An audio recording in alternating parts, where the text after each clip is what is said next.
everybody, and welcome to CEO Chat. My name is Al Cini, and who are you again? I'm still Joe Asamini. And so fortunate for us, you just happened to be walking by and figured you'd sit down and listen to this terrific interview. Yeah, God, thank God I came here. And we're going to be talking to a terrific guest. Cool. His name is Jason Myers. He's kind of a revolutionary, and we'll talk about Welcome. what that revolutionary means. And Jason Myers is the editor-in-chief of ODInnovator magazine, which you'll get to talk about and tell everybody where they can go to get it. And also one of the principals of Matrix Management Institute. That's correct. And which kind of gets us started in the whole conversation. The way we manage people is evolving of necessity. Isn't that true? I believe that is. I think we're reaching a tipping point in a lot of organizations globally, really.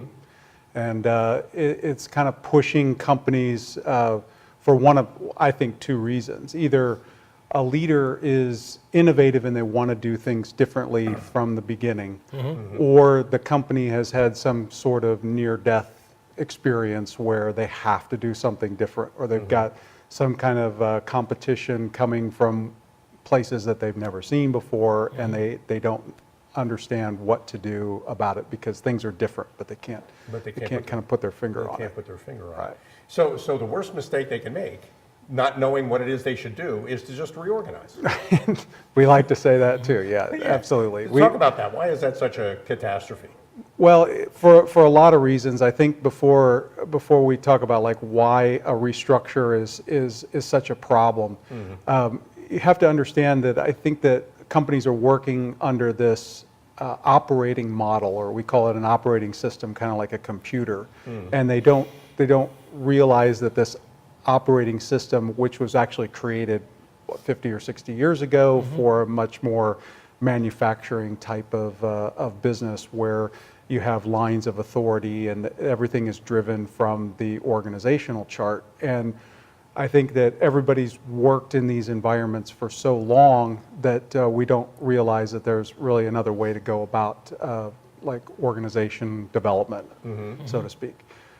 So what we try to do with the matrix management ultimately is we're moving away from these, from managing your business from the organizational chart and looking more at the horizontal, which is really where work gets done. So if you think about like how your business operates, everything from supplier input on one side all the way to where products and services actually get delivered to the market, and everything in between is how your business operates. Right.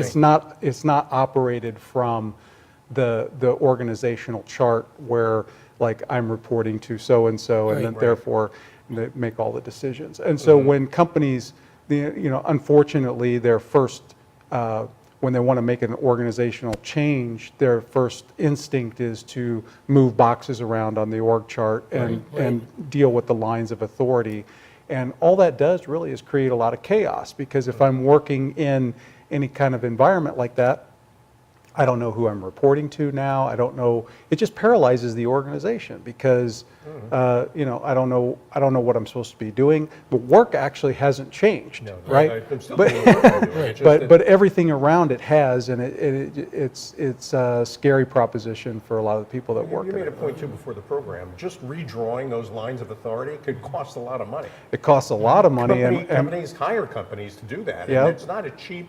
No, it's not. And a lot of times with the Matrix Management Institute, we come in to companies that have gone through restructures. They still go through restructures like every 2 years.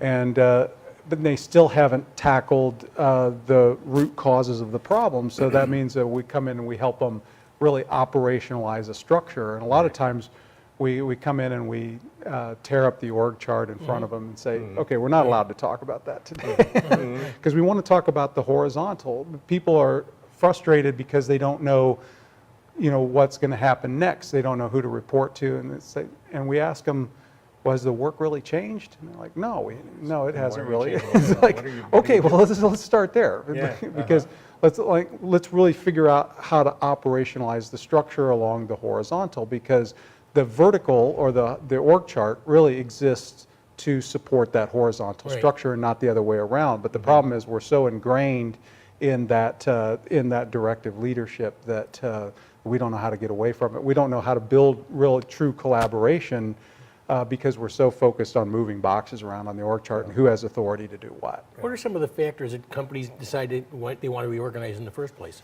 So lots of reasons, mostly because they're inefficient. They may want to break down silos in the organization, prioritization. Things aren't getting done. They're not meeting their organizational strategy. I think are probably the top reasons. Those are the reasons why. Now, I know you represent two companies that work together. Matrix Management Institute is a training company and also a consulting organization, I guess. Okay. And give us a quick thumbnail. What does the Matrix Management Institute teach a company how to do? So it varies on what the company is ready for. So I like to say, really it's organizational transformation. It's trying to, the big mission is to change the nature of work, to be more in line with, like, I think, human nature and the way that people want to work. Because people want to add impact, they want to work collaboratively, they want to solve problems. They, it's fun to do that stuff. Whenever we're told what to do, we don't like that. We hate it. Right, yeah. Because, like I like Especially to Joe. say, Joe hates that. like, Yeah, you're right. it's all about obedience versus, Right, sure. dogs want to be Right, yeah. obedient, people want to be productive, they want good. to have impact. So a lot of the trainings that we do vary on what the organization is ready for. And quite honestly, most leaders aren't ready for this level of transformation because it really comes down to giving up control or power over other people. And when you've spent your entire career in leadership collecting direct reports, that's a very tough message to hear. It's like, oh, well, actually that line of authority isn't really required to get work done. And so a lot of the trainings really focus on, how to create leaders out of people where they have no, authoritarian relationships. Yeah, shut up and color is kind of a management style, right? Where you tell your people, shut up and color. Right, that's exactly right. Yeah. We're trying to move people away from that. We're trying to move people away from that, and that because that actually stifles the kind of now everybody. You made a really great point before the program. Everybody says they collaborate, but what is but most of the time they're not. They don't really know what collaboration looks like, do they? They don't really understand what collaboration. So let's talk about what collaboration is not. So Okay. collaboration is not me in a meeting as a leader collecting inputs and then putting all that stuff into a project management software and, then, and then holding people accountable for that. That just because I collected input does not mean I'm collaborating. Collaboration looks like I'm going to really understand, who needs to be involved in this particular project or initiative. That's a good example to use, kind of a project. If you're leading a project, you don't want to tell people how to create that project. If you're trying to do something new, innovative, and different, you, as the project leader, you probably don't know how to do that by yourself, right? So you have to have input from other people. Well, everybody else in the organization is busy. They've got their own stuff to do. They've got their own people to report to. They've got so if you want people to buy into what you're doing, you have to get them excited, motivated about that. And that does not mean you tell them what to do or what you need That from is them, not right? shut up and color. That's not collaboration. So Right. collaboration is that we get everybody in the room, we say, this is an organizational priority, we want to really fix this. People are like, yeah, this is something we need to be fixed. And then they start making their own commitments to how they're going to address the problem and try to mitigate risk and prevent scope creep and all that kind of stuff. But it has to do around, people really kind of making their own commitments based around their own, they need to see where it fits in the overall prioritization of the organization. They need to have the space to be able to push back and tell people where it fits. They need to get the internal customer or external customer kind of involved in that process and make sure that we aren't blowing the bounds of the scope of what they're asking for, because that can run amok really fast. Oh, yeah, I know, I've seen that happen. So the whole idea, I know you recently wrote an article in ODInnovator magazine on millennials. Yes. And one of your points, I think, is that millennials are kind of driving us to the working model that we should have developed, we should have learned from millennials 20 years before they were born. I think that's true, yeah. I think what we're seeing now, there's been a lot of talk about, what do we do with millennials in the workplace, right? And And I still hear these, you know, a couple months ago, I was at some kind of panel, they were talking about, you know, what to do about millennials in the workplace or multiple generations in the workplace, and how do we address those issues. And I was just thinking, you're missing the root cause of the whole problem, is that we've come around to a point where millennials just won't put up with command and control. And they don't have to, because they can go find another position somewhere else where, even if it's less money, but they'll do that because they can have more impact, they can wear more hats, they can, they're not being told what to do, and that's happening. That's why you're losing all of those top performers. But as it turns out, you know, when we come in and we train and we teach people to work collaboratively, it works so well that it snowballs in the organization, and everybody's like, I want to work on that team because of how they're working together. And everybody wants to work like that. It's just that the millennials are kind of driving this with, you know, I think the fact that they won't tolerate. Well, a lot of that is because times have changed too, because it used to be where you work for a company for 20 years, you get your gold watch or something at the end of it, and you were kind of in that structure. But now the millennials, like you said, have the opportunity to move around, and they don't have that mindset anymore. We need to agree. Well, but I have a bunch of questions around how do you teach an old dog leader the new tricks they need to learn to get people to collaborate and work together. So hang on to that. That's what we're going to come back on. Okay. After these messages with more CEO Chat and Jason Myers. Stick around.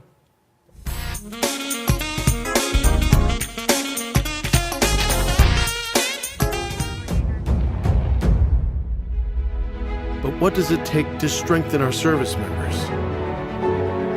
What does it take to let them know that we stand behind them, wherever they are? What does it take to bridge the distance and keep them connected to family, home, and country? And what does it take to prepare them for their future when their service to the nation is complete? What does it take to strengthen our service members so they can be the greatest force for good in the world? It takes a force. Be a force behind the forces. Share a message today at force.uso.org. I want to be a contender. I want a warm belly to sleep on. A big house. How do I look? Do I look good? I want to play hard. My nails done once a month. I want a home. I just want a home. I want someone to love. Last year, more than 30,000 companion animals came to us without homes. 20,000 of them were felines. Let's make some homes together. Choosing Medicare coverage can be a very confusing and complicated process. Help is just a phone call away, 856-226-4800. As a licensed insurance agent, I'll assist you in making an informed and confident decision on a Medicare plan that meets your needs, lifestyle, and budget.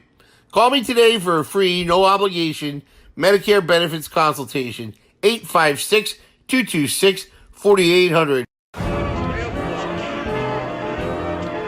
Boardwalks built for fun. Legendary rock and roll clubs. This is how we do it.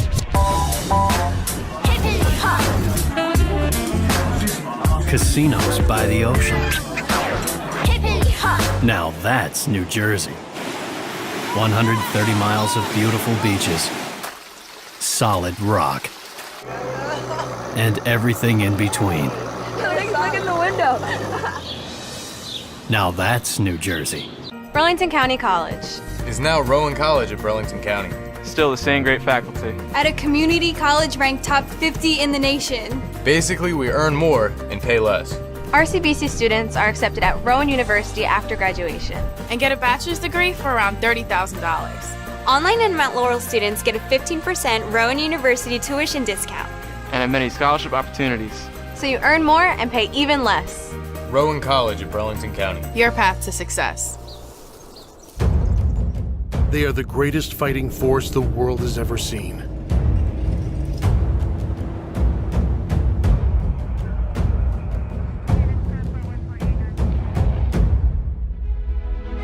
what does it take to strengthen our service members? What does it take to let them know that we stand behind them, wherever they are? What does it take to bridge the distance and keep them connected to family, home, and country? And what does it take to prepare them for their future when their service to the nation is complete? What does it take to strengthen our service members so they can be the greatest force for good in the world? It takes a force. Be a force behind the forces. Share a message today at force.uso.org.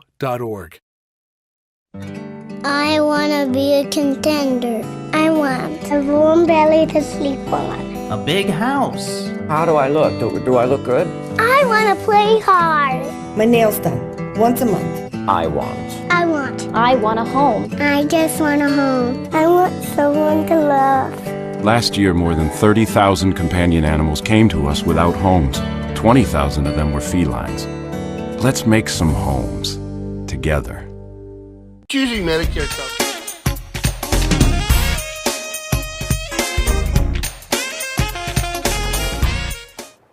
Welcome back to CEO Chat. We were just talking about how much fun it is to come in after talking animals in a commercial. I know. Compared to that, but we have a very cute guest. His name is Jason Myers. Okay. I'm Al Cini. I'm Joe Osamendi. Jason Myers.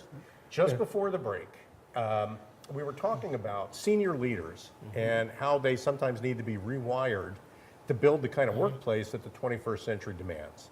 The Matrix Management Institute does that kind of rewiring, don't they? We try to, Okay. as much as possible. It's a hard mindset to undo. Like I mentioned before, you've worked your entire career kind of collecting direct reports, and that's how you gain, power and authority in an organization. And then all of a sudden we come in and we're like, well, it really doesn't take authority to get work done. And that's a tough concept.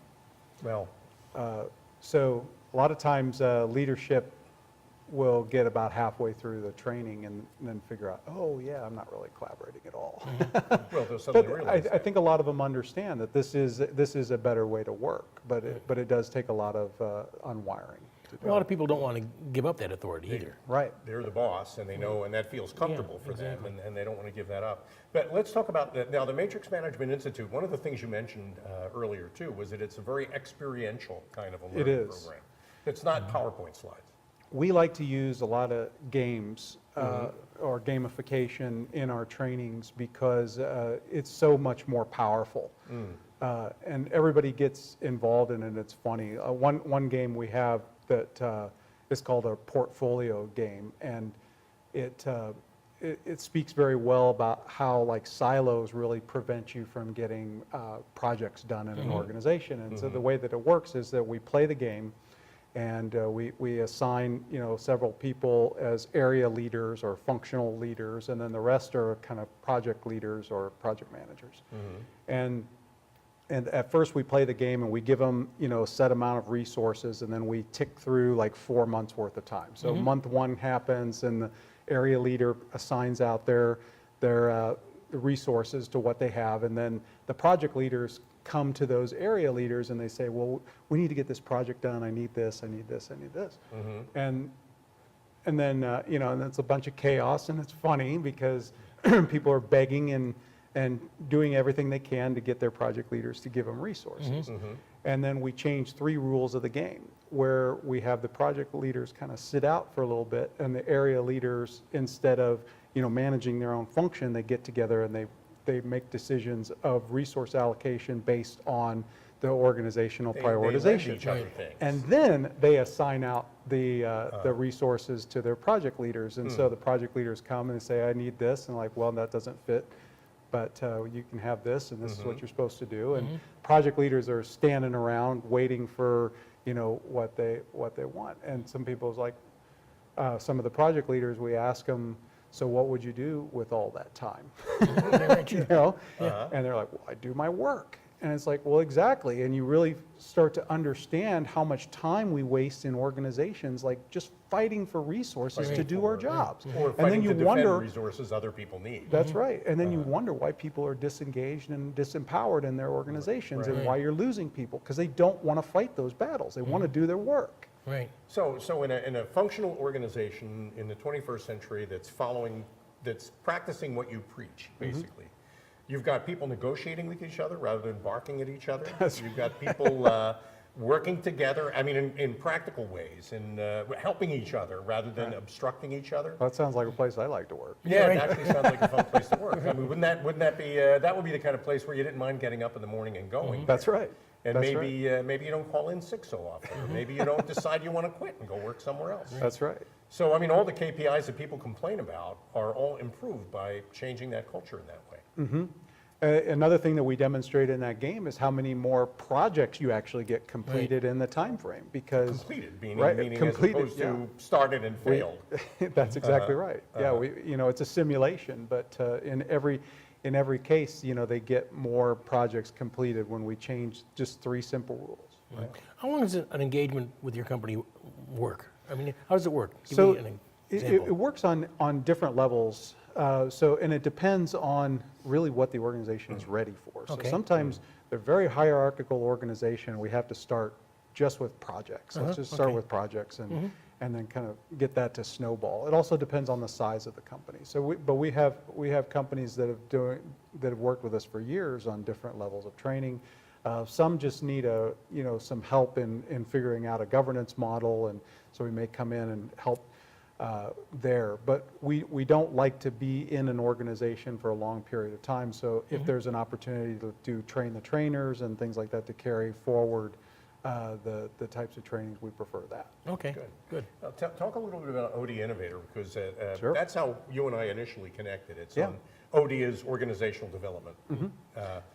And I like to also say that OD is really, it's kind of a term that is, distinctive of certain titles in an organization, like org design or org development, but really it's any leader that is trying to figure out how to do things, more collaboratively, different, is doing things in organizational design. So, or they're doing things in organizational development. So the magazine is really for all leaders that want to do some type of organizational transformation at a different level. But that's where the name comes from, is ODInnovator. And so the paradigm or the mission of the publication is to help people figure out best practices in terms of how to move away and from the org charts and really, change accountability, really figure out how to work more collaboratively. It's a digital magazine, publishes quarterly at the moment. It's free.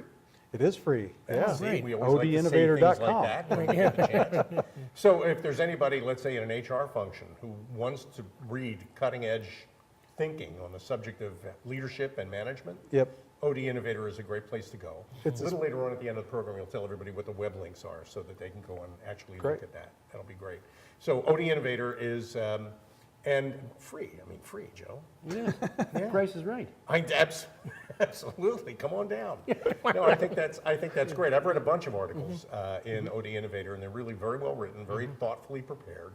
And we do take contributed content too. Oh, you do? So if you're doing something innovative in your organization, that we definitely want to know about it. We've talked about that, and we're going to toss some stuff to you. But and how long has ODInnovator been published? About a year now. Okay. Yep. So still very early, but going very well. Good. That's great. And Matrix Management Institute is, in this iteration, you say is about 5 years old? Yeah, it's about 5 years old in this iteration. Okay, great.